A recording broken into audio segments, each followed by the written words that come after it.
I kill Motherf ckers, Chicago cops caught taunting black residents. Video. A viral video posted to Facebook of a Chicago police officer's heated exchanges with two black men sparked an investigation into the cops' actions by the Civilian Office of Police Accountability, COPA, the office said Monday. The video was filmed by an African-American man walking with his friend. As the video begins, an officer in an unmarked vehicle is pulled over on the side of the road. He tells the two African-American men as they walk past that he kill Motherf ckers. The man filming accuses the officer of trying to run him over. According to a Friday press conference, the Chicago Police Department added more than 1,500 officers to their regular patrol for the holiday on July 4, the day the video was shot. These officers saturated neighborhood parks, downtown and lakefront areas. He was taunting them, Black Lives Matter Chicago organizer Aislinn Pulley told Sputnik News Wednesday. She said the officer was trying to provoke a response that he could then arguably try to use as an excuse to demonstrate his power as a police officer over them by inflicting harm and abuse. That was clear. I'm walking across the street, the man fires back. He was standing on the grass on the side of the road at that point. The officer denies saying that he kills people, and the men remind him that they have him on camera saying just that as the officer reverses his car. The officer then pulls over and exits the vehicle. Despite the increased awareness of police brutality brought on by the Black Lives Matter movement, police are still murdering people, Pulley said. And this video lays bare that they still continue to feel as if they have full reign and will face no accountability for harassing black youth. That continues. As the episode continues, the men tell the officer they're on their way to the park and start walking.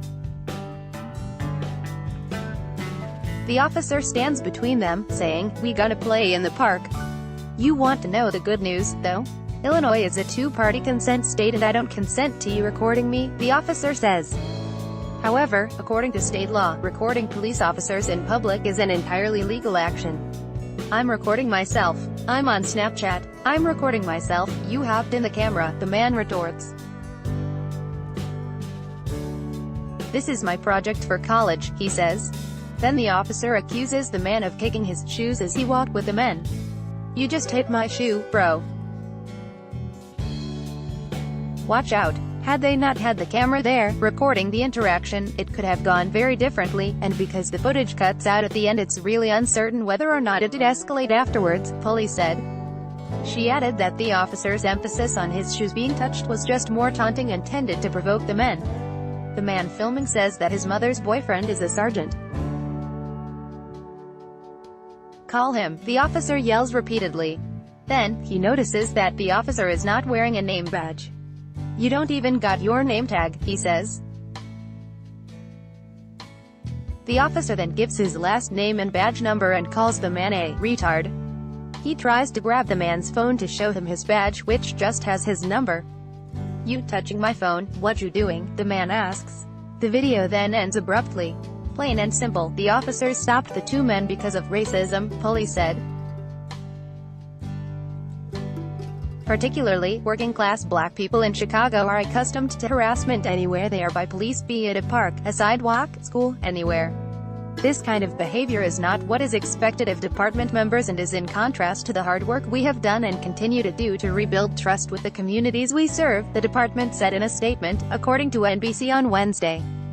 High-profile killings by police of black men and teenagers in Chicago, such as that of Laquan McDonald in 2014 and Maurice Granton and Quintonio Legrier more recently, force Chicagoans to, absolutely, take the officer's statement about killing people seriously, Pulley said.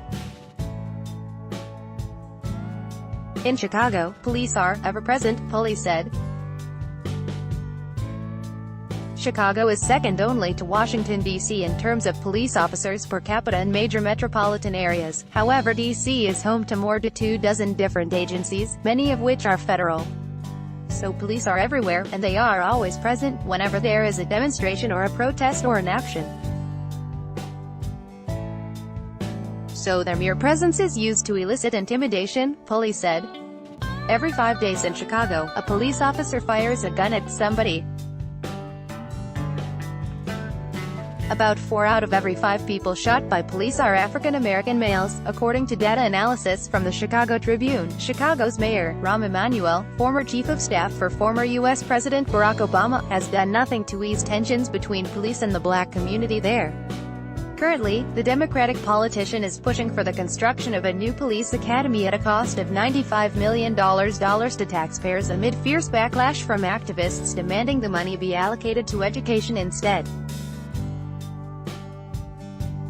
If you look just purely based on statistical data, on facts, there's absolutely no reason why to assume or believe that somehow the Democrats are more favorable to fighting police brutality, Paul said.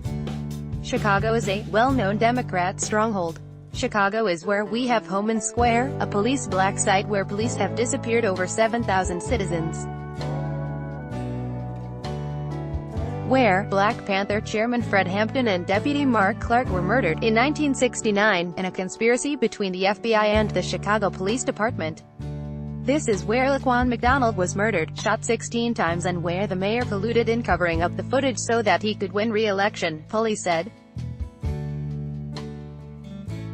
Both the Republican and Democratic parties are complicit, Paul stressed. Both of their hands are bloody.